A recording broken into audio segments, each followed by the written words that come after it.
नमस्कार दोस्तों, स्वागत है आपका फिर से अपने YouTube चैनल है एजुकेशन स्टार गुरु में। हम जो पढ़ रहे थे, हमारे संविधान के संशोधन जितने भी कर दिए गए हैं उसमें से देखो, पूरे संविधान संशोधन एक साथ है बताए जा सकते हैं, लेकिन उसमें समय ज़्यादा होता है, लंबे बहुत ज़्यादा हो जाते हैं तो देखने में भी दिक्कत हो जाती है। तो 43 संशोधन कर दिए गए थे। यहाँ संविधान में किए गए संशोधन, संविधान में किए गए संशोधन, जितने भी संशोधन किए गए हैं वो आपको प्रक्रिया बता दी गई थी। संसद भारतीय संविधान में संशोधन करेगी। भारतीय संविधान में संशोधन कौन करेगी? केवल संसद। संसद ही संशोधन कर सकते हैं, राज्य नहीं कर सकते, राज्यों की विधायिकाएं नहीं कर सकती। और संसद ही करेगी तो अनुच्छेद 368 के अनुसार, 368 में संविधान संशोधन की प्रक्रिया है वो लिखी गई है। दोस्तों, पीछे वाली वीडियो में आपको 1 से लेके और मुख्य रूप से 39 तक जो संशोधन किए गए थे उन संशोधनों को बता दिया गया था। इसमें आपका जो 42वां संशोधन है वो सबसे महत्वपूर्ण संशोधन माना जाता है, जिसमें हमारे संविधान में लगभग 42वें संशोधन के द्वारा 53 जो बातें 53 नई चीज रख दी गई थी, यानी लगभग संविधान को ही बदलने वाला संशोधन ये माना जाता है। और सबसे ज्यादा विवादास्पद संशोधन यानी विवाद वाला संशोधन ये माना गया, जो जिस समय देश में आपातकाल लगा हुआ था, इंदिरा गांधी के द्वारा प्रधानमंत्री के समय आपातकाल लगा दिया गया था। आंतरिक अशांति के आधार पर केवल एक बार ही लागू किया गया था। और इसके द्वारा हमारे जो संविधान को बदल के राष्ट्रपति की शक्तियां कम कर दी गई थी, न्यायिक पुनर्निरीक्षण की शक्तियां, न्यायालय की शक्तियां हैं वो कम कर दी गई थी। इसके बाद में जो आपका 44वां संशोधन मुख्य रूप से आता है, 44वां जो संविधान संशोधन है 1978 के द्वारा किया गया था, 1978 में या 1979 में, क्योंकि इसी समय ये संशोधन किया गया था। और इसमें भी क्या किया गया, जो 39 है आपका 42वां है, इसमें जो प्रावधान यानी संसद की सर्वोच्चता निर्धारित कर दी गई थी, राष्ट्रपति की शक्तियां कम कर दी गई थी, उन शक्तियों को पुनः यानी संविधान में संतुलन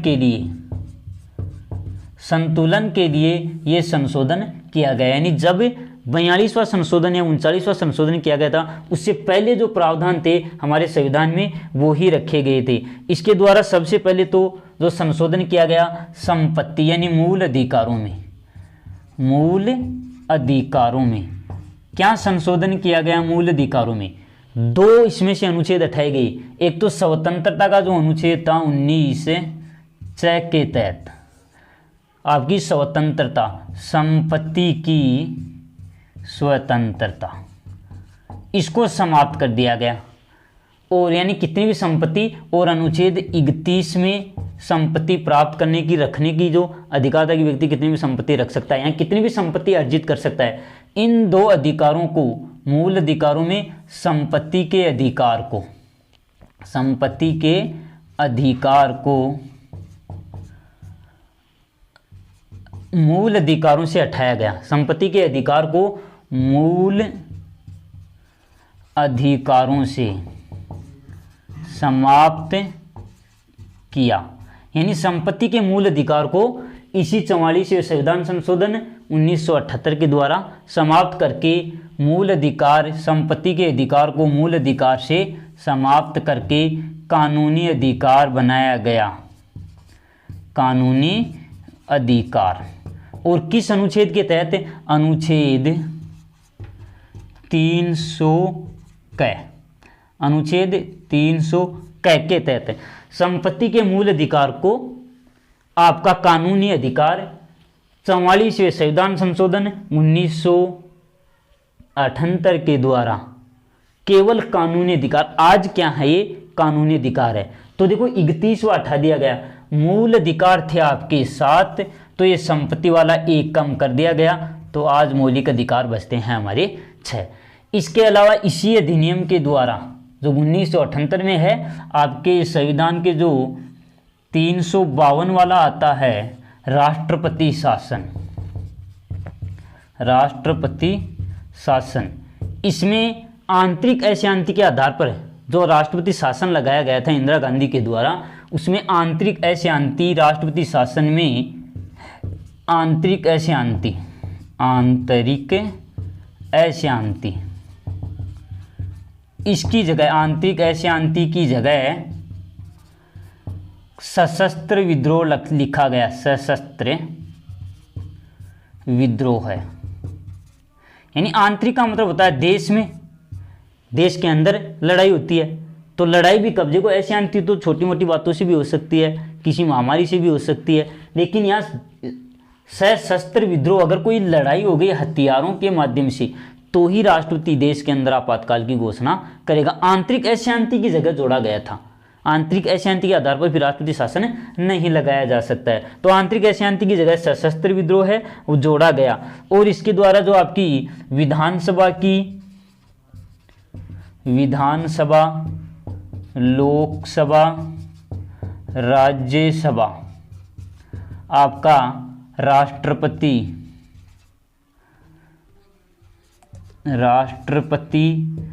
पीएम, लोकसभा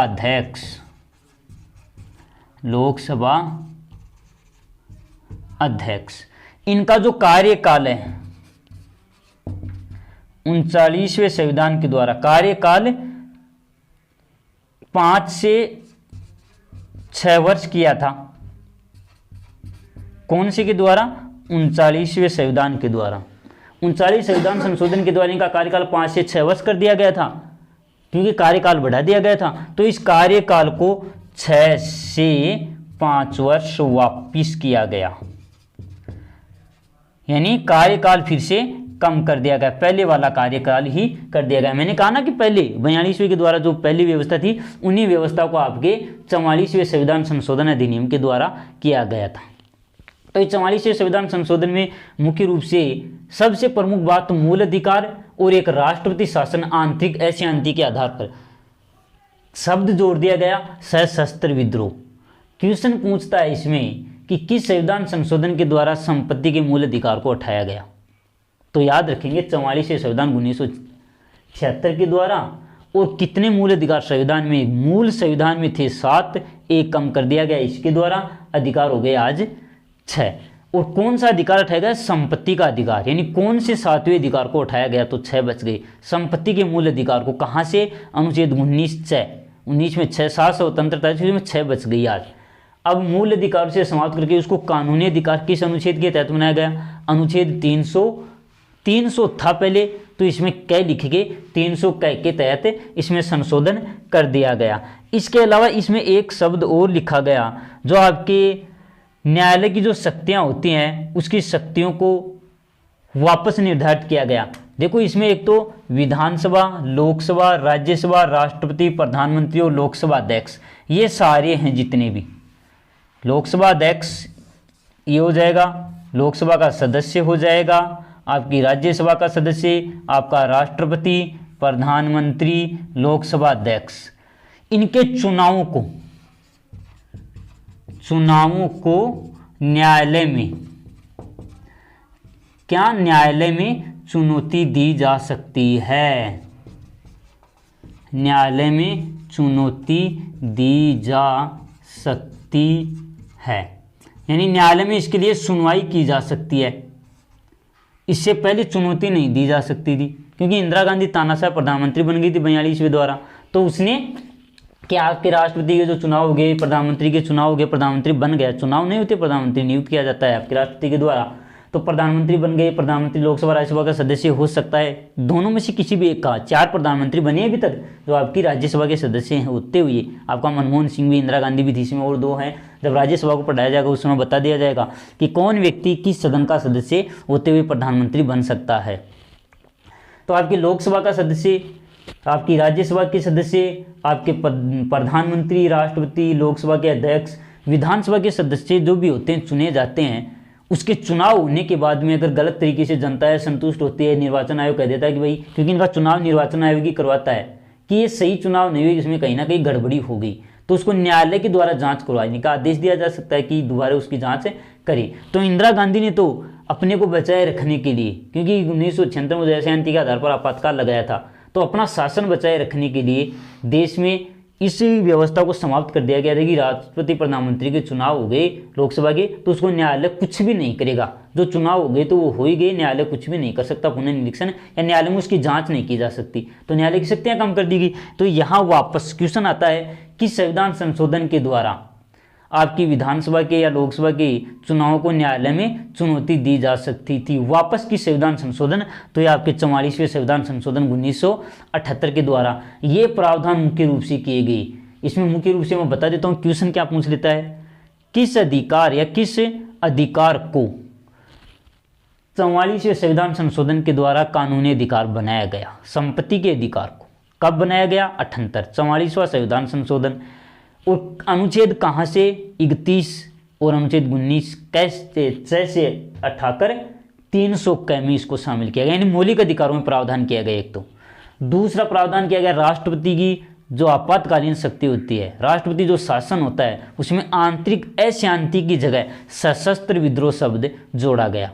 देश में आपका अनुच्छेद 352 देश में 3 बार लागू किया गया अभी तक, चीन युद्ध के समय, पाकिस्तान युद्ध के समय और अशांति के आधार पर इंदिरा गांधी के द्वारा। यानी दो तो कई देश को युद्ध हुआ था, लड़ाई हुई थी, और एक हमारे देश में अशांति फैल गई थी क्योंकि इंदिरा गांधी के चुनाव हुए, इलाहाबाद में याचिका लगाई गई, हार रही थी, किसी न किसी तरीके से उसने चुनाव जीत लिया होगा, तो जनता ने याचिका लगाई कि उसके चुनावों की जांच की जाएगी, सही तरीके से चुनाव हुए या नहीं, चुनाव आयोग ने गड़बड़ी की है। तो इसके लिए इंदिरा गांधी ने अशांति लगा दी देश में कि यह शांति है, व्यवस्था नहीं है, और अशांति के आधार पर आपातकाल लगा दिया। जो विरोध करने वाले थे उसको पकड़ के जेल में डाल दिया गया। और फखरुद्दीन अली अहमद एक राष्ट्रपति जिसके हस्ताक्षर के आधार पर देश में आपातकाल की घोषणा, अशांति की, यानी देश में ही शांति नहीं है, अब शांति जनता कुछ नहीं कर रही थी, नेता विरोध करे, गलत का विरोध करना जायज है, तो गलत का विरोध कर रही थी, तो इंदिरा गांधी तानाशाह शासक बन गई थी, और इसी के आधार पर इसने आंतरिक अशांति के आधार पर शासन लगाया। तो मोरारजी देसाई जब प्रधानमंत्री बने तो उसने कहा कि यार इस तरीके से तो फिर सही तरीके से शासन नहीं संचालित किया जाएगा, तो देश की जनता सही तरीके से कार्य नहीं करेगी, जब चाहेगा तब प्रधानमंत्री आपके देश में राष्ट्रपति शासन लगा सकता है, वो तो तानाशाह हो गया। तो इसको वापस संतुलित करने के लिए अशांति की जगह विद्रोह जोड़ दिया है। और विद्रोह भी कैसा? सशस्त्र, अगर लड़ाई होती है हथियारों के माध्यम से, वैसे छोटी मोटी लड़ाई होती है उसके लिए नहीं, सशस्त्र विद्रोह होगा तो ही देश में आंतरिक व्यवस्था के आधार पर राष्ट्रपति शासन लगाया जाएगा, अन्यथा अशांति के नाम पर शासन नहीं लगाया जाएगा। क्वेश्चन ये भी पूछता है कि आंतरिक अशांति के आधार पर कब या किस समय या कितनी बार राष्ट्रपति शासन लगाया गया? एक बार लगाया गया। और आंतरिक अशांति की जगह शब्द क्या जोड़ा गया? 44 संविधान संशोधन के द्वारा सशस्त्र विद्रोह है वो जोड़ा गया। इसके बाद में दोस्तों आता है जो मुख्य संविधान संशोधन और किया गया, वो कौन कौन सा संशोधन है? 42 के बाद में आपका 44वां आ गया, और 44वें के बाद में जो महत्वपूर्ण जो संशोधन आता है वो आता है 52वां संशोधन, आपका 52वां संशोधन, और वो किया गया 1985 में। ये संशोधन क्या था? ये दल बदल संबंधी, दल बदल को रोकने के लिए,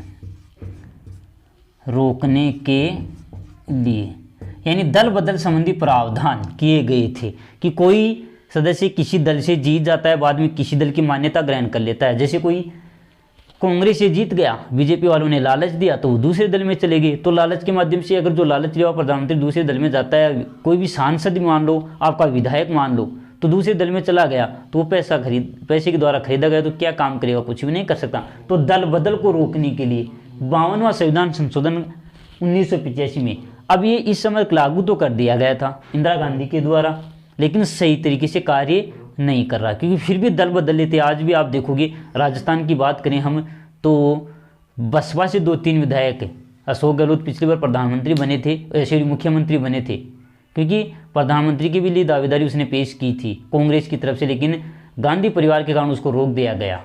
अध्यक्ष के लिए भी दावेदारी पेश की गई लेकिन रोक दिया गया। तो आपके अशोक गहलोत प्रधानमंत्री राजस्थान के मुख्यमंत्री बनते हैं पिछली बार वसुंधरा से पहले, तो उस समय हमारे 2-3 विधायक, एक नवलगढ़ विधायक राजकुमार शर्मा, आपके उदयपुरवाटी विधायक राजेंद्र सिंह हुड्डा, ये दोनों बसपा से चुनाव जीते और जब कांग्रेस में शामिल होते हैं तो मंत्री बन जाते हैं, क्योंकि बसपा दल से जीते जिसका हाथी चुनाव चिन्ह है, कांग्रेस में हाथ के साथ चले गए, तो उसने कोई ना कोई लालच दिया और मंत्रालय उसने प्राप्त किया कि कोई ना कोई मंत्री बन गए। तो इस दल बदल को रोकने के लिए 85वां संविधान संशोधन है वो किया गया, ऐसे 85 में 1985 में 52वां संविधान संशोधन अधिनियम है वो किया गया। इसके बाद में आता है 61वां। देखो 61वां संविधान संशोधन है वो किया गया 1989 में आपके राजीव गांधी के द्वारा। किसके द्वारा? 1989 में किया गया। और इसके द्वारा किया क्या गया? मतदाता की आयु, जो वोट देने का अधिकार होता है मतदाता की आयु को, देखो अभी आयु कितनी थी मूल संविधान में? 21 वर्ष, 21 से 18 की गई, क्योंकि 21 वर्ष का व्यक्ति वोट देने का अधिकार था मूल संविधान में। जिसकी आयु 21 वर्ष है वही वोट देगा। लेकिन आपके राजीव गांधी इस समय प्रधानमंत्री बने। राजीव गांधी ये भारत के जो प्रधानमंत्री थे इंदिरा गांधी के बाद, इंदिरा गांधी की मृत्यु के बाद, हत्या के बाद तुरंत इसी को प्रधानमंत्री बनाया गया था। और इसी ने भारत में मतदाता की आयु है वो कम की। सबसे युवा प्रधानमंत्री भी माने जाते हैं। भारत के सबसे जवान प्रधानमंत्रियों में देखा जाए तो आपके राजीव गांधी, अब तक जितने भी 41-40 साल के प्रधानमंत्री थे, यानी 41-40 वर्ष इसकी आयु हुई थी तब ये प्रधानमंत्री बन गए थे। तो राजीव गांधी ने 61वें संविधान संशोधन के द्वारा भारत में मतदाता की आयु 21 से 18, 61-21, अब याद भी कैसे रखेंगे कि भाई 21 वर्ष थी मूल संविधान में मतदाता की आयु, तो 21 का 61 होता है, इसका कम करके 18 कर दी गई। तो प्रधानमंत्री आपके राजीव गांधी होते हैं। इसके बाद में संविधान संशोधन किया गया 69 और 70। दोनों संविधान संशोधन एक ही चीज से संबंधित हैं, लेकिन थोड़ा सा अंतर है। और दोनों संविधान संशोधन किए गए 1991 में। क्या किए गए? दिल्ली से संबंधित। दिल्ली को यहाँ क्या दिया गया? केंद्र शासित प्रदेश बना के, दिल्ली को केंद्र शासित प्रदेश, राष्ट्रीय राजधानी था पहले, केंद्र शासित प्रदेश बनाया गया। और विधानसभा के साथ विधानसभा बनाई। कितने सदस्य? 70 सदस्य। ये था आपका विधानसभा बनाने का लिए। इससे पहले क्या था? 69 से पहले ये दिल्ली था, ये राष्ट्रीय राजधानी हुआ करती थी, देश की राजधानी। तो दिल्ली को 1991 में 69वें संविधान संशोधन के द्वारा 1991 में पीवी नरसिम्हा राव प्रधानमंत्री थे इस समय, पीवी नरसिम्हा राव। तो इसने दिल्ली को, जो राष्ट्रीय राजधानी हुआ करती थी, देश की राजधानी है, 1911 में बनी, इसके केंद्र शासित प्रदेश बना दिया गया, क्योंकि केंद्र के द्वारा यहाँ शासन किया जाएगा।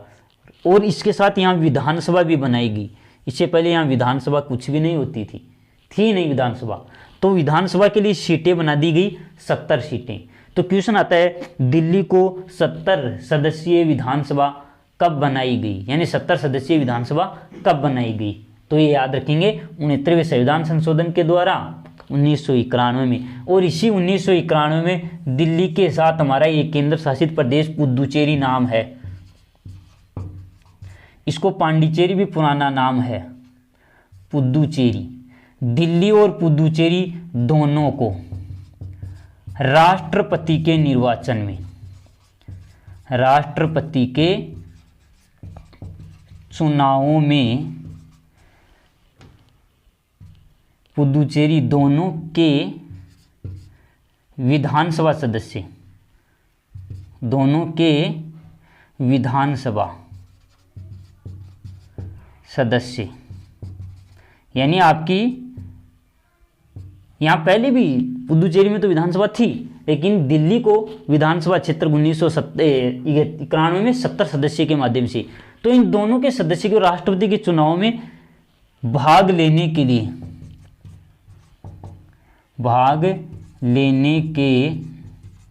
लिए मान्य घोषित किया। यानी इससे पहले ये राष्ट्रपति के चुनाव में भाग नहीं ले सकते थे। राष्ट्रपति के चुनाव में भाग लेने का अधिकार दिया गया किस संविधान संशोधन? 70वें संविधान संशोधन 1991 के द्वारा। तो 91वें संविधान संशोधन 1991 में जो संशोधन किया गया, 69वां 70वां 2 संशोधन किए गए। तो 69वीं उधर दिल्ली को केंद्र शासित प्रदेश बना के विधानसभा के 70 सदस्य यहाँ निर्वाचित होने की व्यवस्था कर दी गई। अब राष्ट्रपति के जो चुनाव होते हैं अप्रत्यक्ष रूप से जनता भाग नहीं लेती है, जनता के द्वारा निर्वाचित व्यक्ति जो राज्यों की विधानसभा के सदस्य होते हैं, राजस्थान की विधानसभा के चुने गए सदस्य होते हैं सारे, और लोकसभा के भी चुने हुए, राज्यसभा के भी चुने हुए, राष्ट्रपति के द्वारा मनोनीत सदस्य भाग नहीं लेंगे। तो इस तरीके से दोनों दिल्ली पुदुचेरी दोनों के जो विधानसभा के सदस्य होते हैं, यहाँ देखो कुछ राज्यों में विधान परिषद भी होती है, निर्वाचित सदस्य राष्ट्रपति के चुनाव में भाग लेने के लिए मान्य घोषित कर दिए गए, यानी ये राष्ट्रपति के चुनाव में भाग ले सकते हैं। इसके अलावा राष्ट्रपति के चुनाव में आपकी राज्यों की जो विधान परिषद के सदस्य होते हैं वो भाग नहीं लेंगे। इसके बाद में आता है 73वां और 74वां, ये रखे गए 1992 में और पारित होता है 1993 में। 73वां और 74वें संविधान संशोधन अधिनियम कब रखे गए? 1992 में रखे गए और 1993 में ये अधिनियम आपकी संसद के द्वारा पारित हो जाते हैं और आपकी संसद के बाद में आपके राष्ट्रपति के पास जाते हैं, वहाँ से लागू हो जाते हैं। 74वां संविधान संशोधन 1992 1993। अब ये थे क्या? ये दोनों स्थानीय शासन, मैं इधर लिखता हूँ स्थानीय शासन, स्थानीय शासन के लिए, स्थानीय शासन व्यवस्था को लोकतंत्र के विकेंद्रीकरण के लिए ये दोनों संविधान संशोधन अधिनियम लाए गए थे। और इसके लिए 73वां जो संविधान 73वां संविधान संशोधन था वो था पंचायती राज, पंचायती राज में ग्रामीण पंचायती राज, यानी ग्रामीणों के लिए, गांवों के लिए निर्वाचन में भाग लेने की व्यवस्था लोकतंत्र के विकेंद्रीकरण के माध्यम से की जाती है। और ये अधिनियम लागू होता है 24 अप्रैल 1993 में पूरे भारत में। पूरे भारत में कब लागू होता है? 24 अप्रैल 1993 में ये अधिनियम लागू कर दिया गया कि 1 साल के अंदर देश के राष्ट्रपति ने मान्यता देके कहा कि 1 साल के अंदर प्रत्येक राज्य 1 वर्ष के अंदर, प्रत्येक राज्य 1 वर्ष में इस ग्रामीण पंचायती राज की त्रिस्तरीय शासन व्यवस्था बनाएगा। 3 स्तर होंगे। किसके तहत? ग्रामीण पंचायती राज का जो अधिनियम 24 अप्रैल 1993 को भारत में लागू किया जाता है और ये राज्य में लागू किया जाता है राजस्थान में। इससे पहले 1 दिन पहले 24 अप्रैल से पहले लागू कर दिया, 1 दिन वाला पहले, लेकिन महीना रहता है आपका अप्रैल। अब यहाँ समय 1 वर्ष का दिया गया था तो 1 वर्ष बाद में 1994 में देखो इसने ये कह दिया था कि 1 वर्ष के अंदर, तो यहाँ भारत में 1 वर्ष राजस्थान में पूरी होने वाली थी। राजस्थान की सरकार मजा करती है आराम से, और जब लास्ट का समय आता है उस समय उठ के होती हो रही यार हम तो बहुत पीछे चले गए, तो इसलिए 1 साल का समय होने वाला था। 1 दिन पहले कि यार 1 साल पूरी होगी कल तो, और ये अधिनियम हमने लागू ही नहीं किया, तो उसे 1 साल पहले के मतलब 1 दिन पहले 23 अप्रैल से 24 से 23 अप्रैल को ही, लेकिन साल 1994 पूरी साल बीत गई थी। 93 के बाद में 94 तो आती है ना, तो इसको ये राजस्थान में लागू किया गया। राजस्थान में कब लागू किया जाता है? 23 अप्रैल 1994 को त्रिस्तरीय पंचायती राज, जिसमें आपका ग्रामीण 1 नंबर ग्रामीण स्तर, जिसमें पंचायत ग्राम पंचायत होती हैं। दूसरा होता है इसमें पहला ग्राम पंचायत, पंचायत समिति 2 नंबर पर, जिसे ब्लॉक स्तर पर भी कहा जाता है, खंड स्तर भी कहा जाता है, और तीसरा इसमें होता है जिला परिषद के माध्यम से। और ऐसा ही ये अधिनियम 1 जून 1993 को ये अधिनियम लागू किया जाता है पूरे भारत में। राजस्थान में भी इसको लागू करने की व्यवस्था। और ये अधिनियम था आपका शहरी स्थानीय शासन, शहरी या नगरीय, और इसमें भी 3 स्तर थे।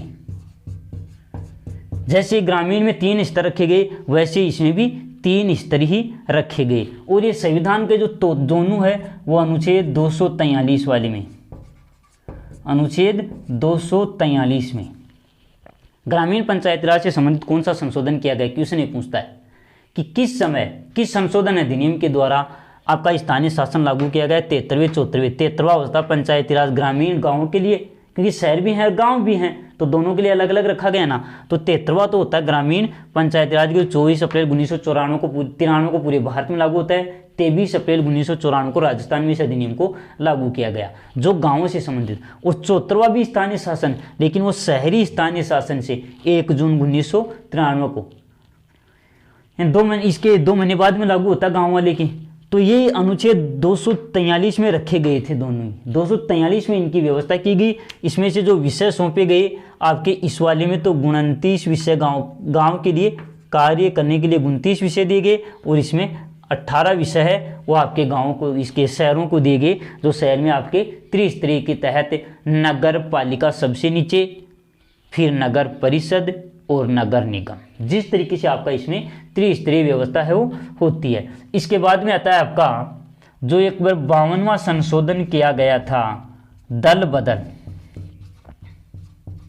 ये इसी से संबंधित है थोड़ा सा, क्योंकि दल बदल के माध्यम से एक व्यक्ति दूसरे से कार्य करता हुआ किसी दूसरे दल में चला जाता है, सदस्यता ग्रहण कर लेता है। तो इसी से संबंधित आपका संविधान संशोधन है, वो है आपका 86वां संशोधन किया गया आपका 1900। देखो ये 52वां जो है वो तो आपका 1985 में किया गया था, लेकिन 86वां संशोधन किया जाता है वो आपका 2002 में 2002 में किया जाता है 86वां। 52वां जो है दल बदल, वो 86 जो है वो आपके इस दल बदल से अलग करके शिक्षा से संबंधित रखा गया है। इसमें शिक्षा को मौलिक अधिकारों में 3 जगह जोड़ा गया। शिक्षा को मूल अधिकारों के तहत, कि हमारी प्राप्त शिक्षा है वो हमारे को प्राप्त करने का हमें मूल अधिकार है, हमारा मौलिक अधिकार कि हम शिक्षा प्राप्त करेंगे। तो शिक्षा से संबंधित शिक्षा को मौलिक अधिकार बनाया गया, मौलिक अधिकार बनाया गया, और इसको संविधान में 3 जगह जोड़ा गया। इसको संविधान में 3 जगह कहां जोड़ा गया? मौलिक अधिकारों में तो अनुच्छेद 21 में 21 क बना के जोड़ा गया। शिक्षा को मूल अधिकार के रूप में कि शिक्षा प्राप्त करने का मूल अधिकार है। दूसरा इसमें आपके जो नीति निर्देशक तत्व हैं, नीति निर्देशक तत्वों में अनुच्छेद 45 में क के तहत कि राज्यों को निर्देश दिया गया कि शिक्षा के लिए आप व्यवस्था करेंगे। तो शिक्षा के अधिकार को मूल अधिकार बनाया गया 1 अप्रैल से 1 अप्रैल 2010 को, याद रखेंगे 1 अप्रैल 2010 को शिक्षा का मूल अधिकार घोषित कर दिया गया। और ये राजस्थान में 2011, क्योंकि राजस्थान 2 महीने पीछे चला है, 1 साल पीछे चला करे, तो 2011 में राजस्थान में इस अधिनियम को लागू किया गया, शिक्षा का अधिकार अधिनियम बना के।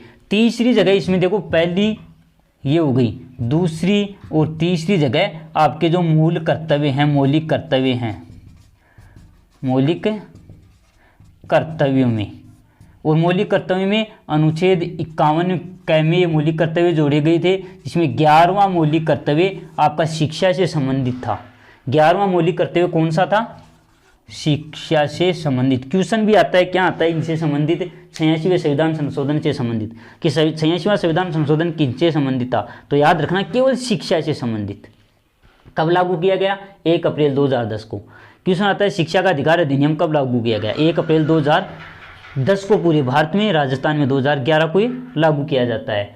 कितनी जगह जोड़ा गया संविधान में? 3 जगह जोड़ा गया। मूल अधिकारों में अधिकार के तहत शिक्षा का अधिकार अनुच्छेद 21 क में जोड़ा गया, 21 में क लिखे। नीति निर्देशक तत्वों में 45 वाले अनुच्छेद 45 में कि राज्य को निर्देश दिया गया कि शिक्षा की व्यवस्था करिए। फिर आता है कर्तव्य में कि कर्तव्य निर्धारित किया गया माता पिता का कि अपने बच्चे की शिक्षा की व्यवस्था करिए, शिक्षा के लिए उसको आप माता पिता है वो तैयार रहेंगे, उसके संरक्षक वो तैयार रहेंगे। तो 11वां मौलिक कर्तव्य क्या होता है? शिक्षा से संबंधित 11वां मौलिक कर्तव्य जोड़ा गया। अब आपका जो इस 52वें संविधान से संबंधित था एक अनुच्छेद, आपके संविधान में जो बदलाव किए जाते हैं, तो उसमें 91वां संविधान संशोधन किया गया। 91वां संविधान संशोधन 2003 में किया गया। क्या किया गया? मंत्री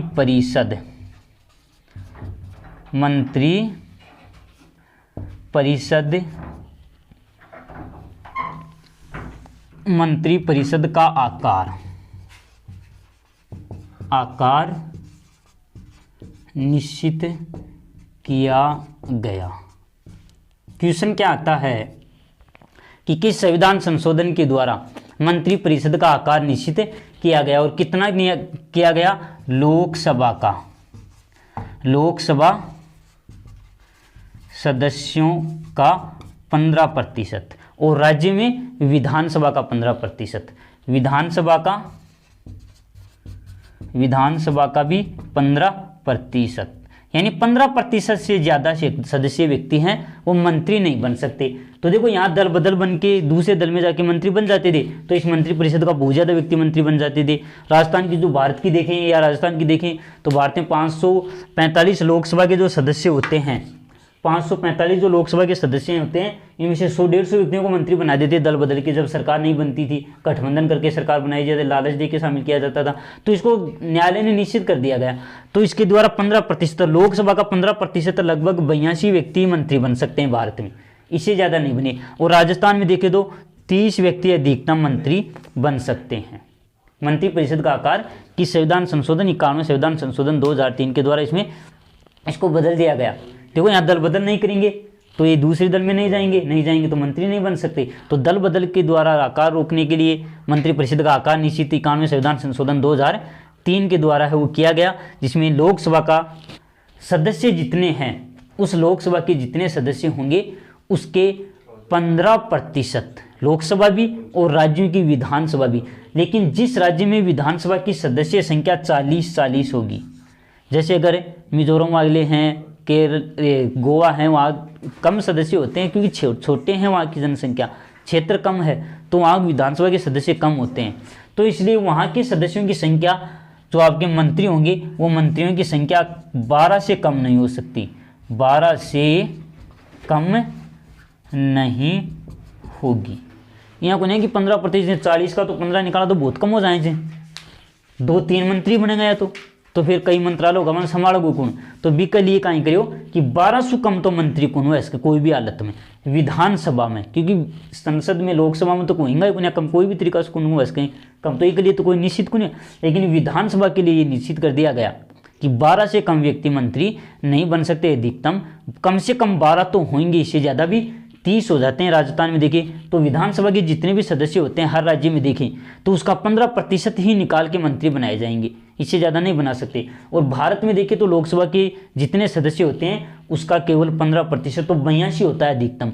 वर्तमान नरेंद्र मोदी का जो मंत्रिमंडल है उसमें भी 78 व्यक्ति मंत्री बने हुए हैं। तो ये मंत्रिपरिषद का आकार निश्चित किया गया। क्वेश्चन इसमें क्या पूछता है कि लोकसभा के कितने प्रतिशत सदस्य मंत्री बन सकते हैं? 15% सदस्य ही मंत्रिमंडल में शामिल, मंत्रिपरिषद में शामिल होंगे, मंत्री बनाए जा सकते हैं। तो 15% 82 होता है अधिकतम भारत में। और राज्यों की विधानसभा में देखा जाए तो 15% विधानसभा के सदस्य कम ज़्यादा, किसी के कम है किसी के ज़्यादा हैं, तो कम ज़्यादा होंगे। राजस्थान में 200 विधानसभा के सदस्य हैं तो 200 का 15% होता है 30, यानी राजस्थान में अधिकतम 30 व्यक्ति मंत्री बन सकते हैं। लेकिन किसी भी राज्य में 12 से कम व्यक्ति मंत्री नहीं बनेंगे, चाहे उसके लोकसभा विधानसभा की सीट चाहे कितनी भी कम हो, चाहे 10 हो चाहे 15 हो। 10 होंगे तो मंत्री किसी न किसी तरीके से राज्य उसकी दूसरा सदन होता है उससे कैसे करेंगे शामिल, तो उसमें 12 निश्चित कर दी कि उसमें मुख्यमंत्री भी शामिल होगा। मुख्यमंत्री सहित 12 से कम सदस्य मंत्रिपरिषद में नहीं हो सकते। विधानसभा में 15% का आकार वो निश्चित किया गया है इसके माध्यम से। इसके बाद में आपका जो संविधान संशोधन किया गया वो आता है 99वां संविधान संशोधन, जो हमारी न्यायपालिका से है। न्यायपालिका में न्यायाधीशों की नियुक्ति होती है, तो 99वां संविधान संशोधन है वो किया गया 2015 में। 2015 में 99वां संविधान संशोधन, और इसके लिए क्या किया गया? न्यायिक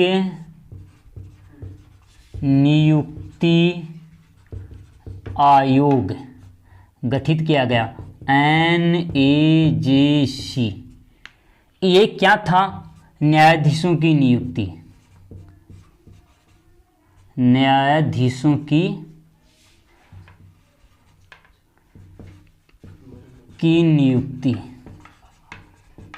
न्यायाधीशों की नियुक्ति कौन करता है? वैसे तो देखा जाए तो आपका राष्ट्रपति है न्यायाधीशों की नियुक्ति करता है, न्यायाधीश राष्ट्रपति के द्वारा ही नियुक्त किए जाते हैं। और न्यायाधीशों की नियुक्ति की जो प्रक्रिया होती है वो क्या कहलाती है?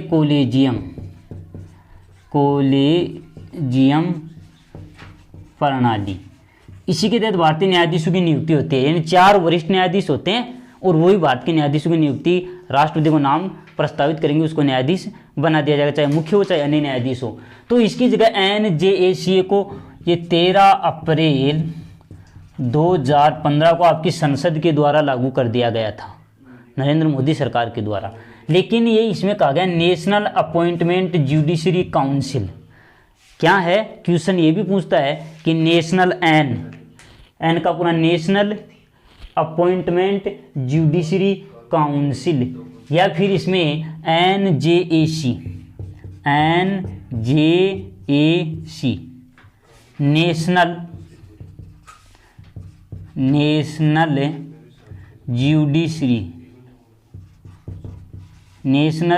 जुडिशरी अपॉइंटमेंट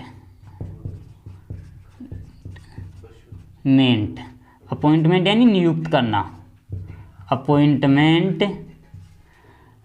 नेशनल जुडिशरी, ए का अपॉइंटमेंट, सी का काउंसिल,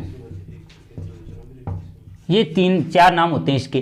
क्वेश्चन क्या आता है? नेशनल जुडिशरी अपॉइंटमेंट काउंसिल क्या है? न्यायाधीशों की नियुक्ति की प्रक्रिया। कब इसके लिए संशोधन किया गया? 99वां।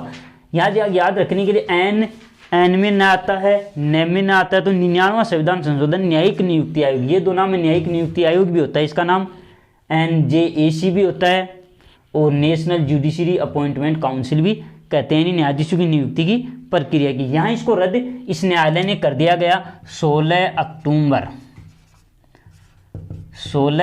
अक्टूबर को इसको रद्द किया, और 2016 को 16 अक्टूबर 2000 अप्रैल के बाद 15 को ही इसको रद्द कर दिया गया था। इसको लागू करने के तुरंत बाद ही रद्द कर दिया गया। 16 अक्टूबर 2015 को ही न्यायालय ने इसको अवैध घोषित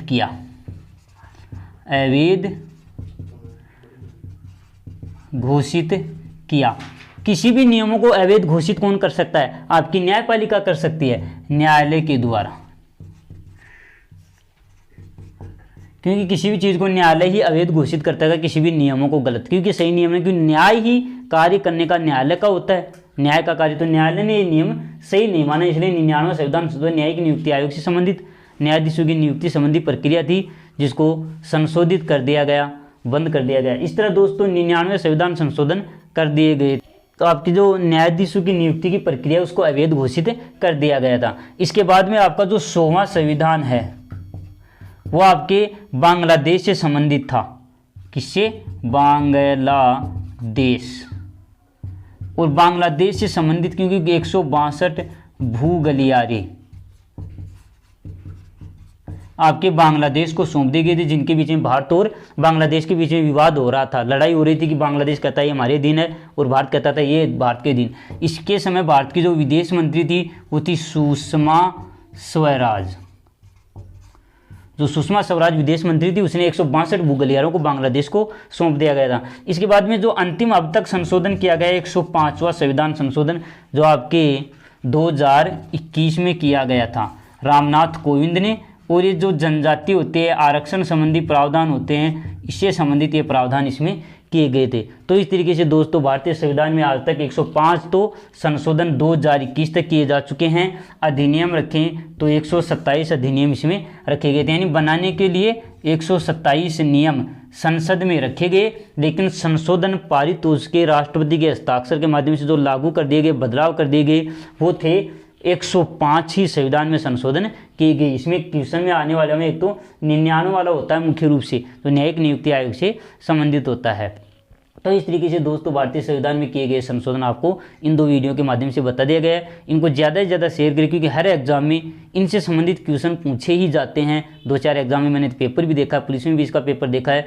दोस्तों इसे वीडियो को शेयर, लाइक और सब्सक्राइब करना ना भूलें, जिससे आपको बहुत ज़्यादा फायदा होता रहे। थैंक यू दोस्तों।